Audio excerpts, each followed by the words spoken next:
وذروا ظاهر الإثم وباطنه إن الذين يكسبون الإثم سيجزون بما كانوا يقترفون۔ اور ظاہری اور باطنی سب گناہ چھوڑ دو، بے شک جو لوگ گناہ کماتے ہیں انہیں عن قریب ان گناہوں کا بدلہ دیا جائے گا جن کا وہ ارتکاب کرتے تھے۔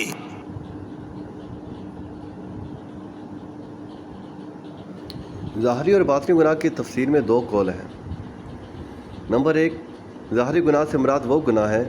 کہ جن کا ارتکاب اعلانیہ اور مجمع عام میں ہو، اور باطنی گناہ سے مراد وہ گناہ ہے جو چھپ کر کیے جائیں۔ نمبر 2، ظاہری گناہ سے مراد وہ گناہ ہے جو ظاہری اعضاء سے کیے جائیں، اور باطنی گناہ سے مراد وہ گناہ ہے جو دل سے کیے جائیں، جیسے حسد، تکبر، ریاکاری،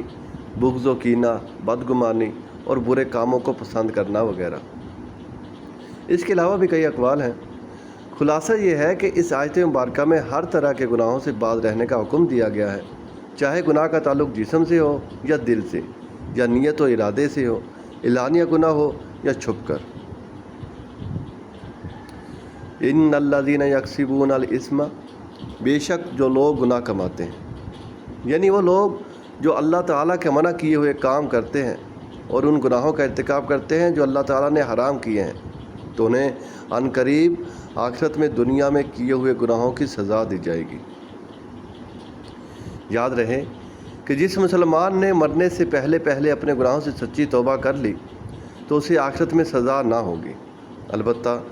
جس مسلمان نے اپنے گناہوں سے توبہ نہ کی تو اس کا معاملہ اللہ تعالیٰ کی مشیت پر موقوف ہے، وہ چاہے تو اسے اس کے گناہوں کی سزا دے دے اور چاہے تو اپنے فضل و کرم سے اس کے گناہ معاف کر دے، لیکن اللہ تعالیٰ کا فضل و کرم ہونے کی امید باندھ کر گناہوں میں مصروف رہنا انتہائی نادانی ہے، کیونکہ گناہ گاروں کی ایک تعداد ضرور جہنم میں جائے گی، اور کوئی گناہ گار یہ نہیں جانتا کہ قیامت کے دن اللہ تعالیٰ اس کے گناہوں کو یقینی طور پر معاف کر دے گا۔ علامہ اسماعیل حقی رحمۃ اللہ تعالیٰ علیہ فرماتے ہیں، بے شک سب گناہ گار مشیت کے خطرے میں ہیں، بلکہ اطاعت گزار بھی نہیں جانتے کہ ان کا خاتمہ کیسا ہوگا۔ تو یہ گناہ گاروں، تم دھوکے میں مت رہنا، کیونکہ اللہ تعالیٰ کی عنایت ہر گناہ گار کو حاصل نہ ہوگی، اور نہ ہی تمہیں یہ معلوم ہے کہ تم ان لوگوں میں سے ہو جنہیں معاف کرنے کا اللہ تعالیٰ نے ارادہ فرمایا ہے۔ امام محمد غزالی رحمۃ اللہ تعالیٰ علیہ فرماتے ہیں، جو انسان یہ آس لگائے بیٹھا ہے کہ میں مومن ہوں اور اللہ تعالیٰ مومنوں کے گناہ معاف کر دے گا، تو اسے یہ تصور کرنا چاہیے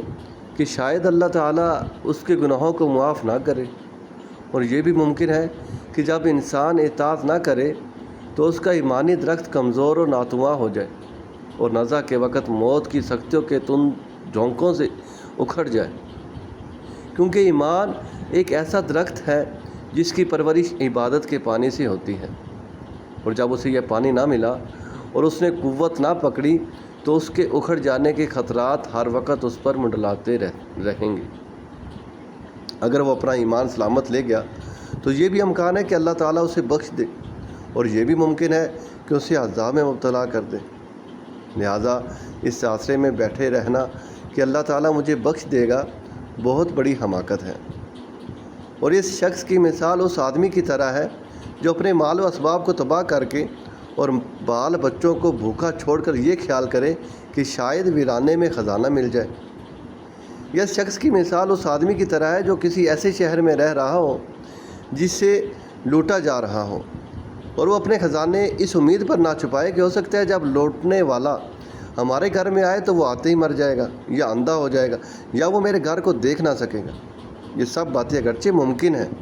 لیکن ان پر اعتماد کرنا اور احتیاط سے ہاتھ اٹھا لینا حماقت ہے۔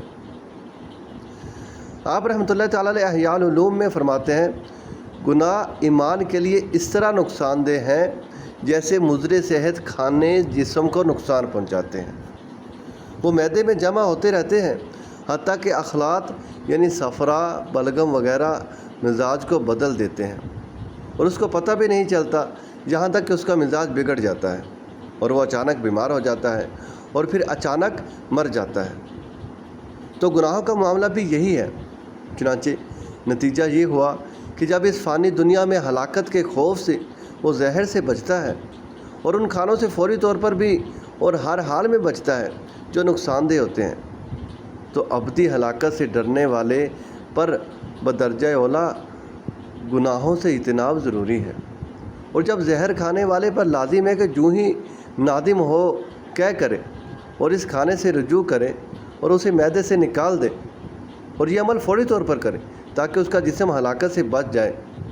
حالانکہ اس کا نقصان صرف دنیاوی ہے، جبکہ دین کے معاملے میں گناہوں کی صورت میں زہر کھانا بدرجہ اولا نقصان دہ ہے، تو اسے اس سے رجوع کرنا چاہیے اور جس قدر ممکن ہو تدارک کرے جب تک اس کے لیے مہلت ہے اور اس کی زندگی ہے، کیونکہ جس کو اس زہر کا خوف اس لیے ہے کہ باقی رہنے والی آخرت سے محروم ہو جائے گا، جس میں ہمیشہ کی نعمتیں اور بہت بڑی سلطنت ہے، اور اس کے فوت ہونے سے جہنم کی آگ اور ہمیشہ کے عذاب کا سامنا ہوگا، اور دنیاوی زندگی اس کے مقابلے میں کچھ بھی نہیں، کیونکہ اس کی کوئی انتہا نہیں، تو اس کے لیے گناہوں سے توبہ کرنے میں جلدی کرنا ضروری ہے تاکہ گناہوں کا زہر روح ایمان پر اثر انداز نہ ہو، اور اگر یہ روح ایمان پر اثر انداز ہو گیا تو یہ ایسا اثر ہوگا جس کا ڈاکٹروں کے پاس بھی کوئی علاج نہیں، اور نہ ہی اس کے بعد کوئی پرہیز اثر کرے گی۔ اس کے بعد نصیحت کرنے والوں کی نصیحت اور واعظین کا آواز بھی فائدہ نہیں دے گا، اور اس پر یہ بات ثابت ہو جائے گی کہ وہ ہلاک ہونے والوں میں سے ہے۔